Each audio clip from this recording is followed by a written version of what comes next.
হচ্ছে AGT live 24/7। This is AGT Live 24/7.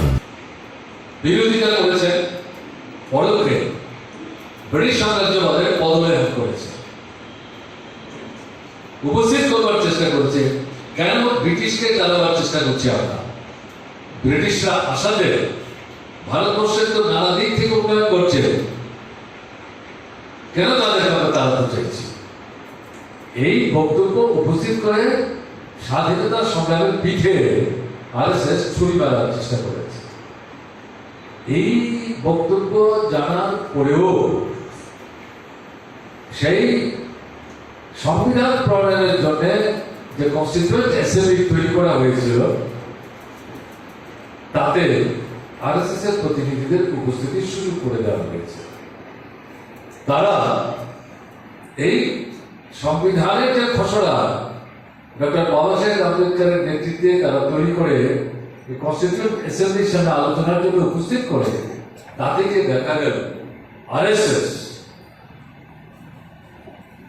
এই সংবিধানকে আপাস দেওয়া, তারা বিরোধিতা করার চেষ্টা করে এবং তাদের মূল বক্তব্য ছিল সংহিতার আদলে ভারতবর্ষের স্বাধীন ভারতবর্ষের সংবিধান তৈরি করতে হবে। সংহিতার মূল বক্তব্য দুটো প্রধান বক্তব্য আপনারা অনেকেই পড়েছেন, আমার পড়বার সুযোগ হয়েছে। প্রথমত, এটা মহিলাদের বিরুদ্ধে, নারীদের বিরুদ্ধে, তাদের স্বাধীনতা, মৌলিক অধিকার, সামাজিক সম্মান এর বিরুদ্ধে।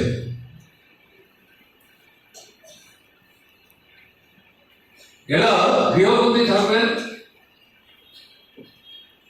মতামত ব্যক্ত করার কোনো স্বাধীনতা থাকবে না, রান্নাবাড়ি করবেন, সন্তান সন্ততিদের বড় করবেন, সবার খাবার জোগান দেওয়ার পর তাদের যদি থাকে তাহলে খাবেন, আর খাবার না থাকলে জল খেয়ে রাখতে পারার চেষ্টা করবেন।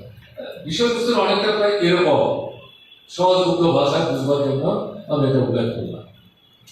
দ্বিতীয়ত, দলিত অংশের মানুষ যারা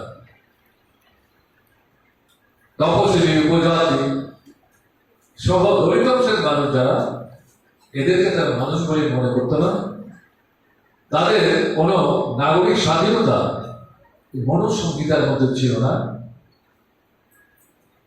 তাদেরকে চিহ্নিত করা হয়েছিল সমাজের যে উচ্চবিত্ত অংশের মানুষ, অর্থনৈতিক দিক থেকে, সামাজিক দিক থেকে এই বিভাজন করে যাদেরকে সমাজের মাথায় বসিয়ে রাখা হয়েছিল, তাদের সেবার জন্য এই দলিত অংশের মানুষরা কার কি কাজ তারা চিহ্নিত করে দিয়েছিল, কিন্তু তাদের মানুষ হিসেবে মানুষের সম্মান নিয়ে বেঁচে থাকবার জন্য সুনির্দিষ্ট কোনো অধিকারের কথা এই সংহিতার মধ্যে উল্লেখিত ছিল না। এই দুটোই হচ্ছে সংহিতার মূল বিষয়।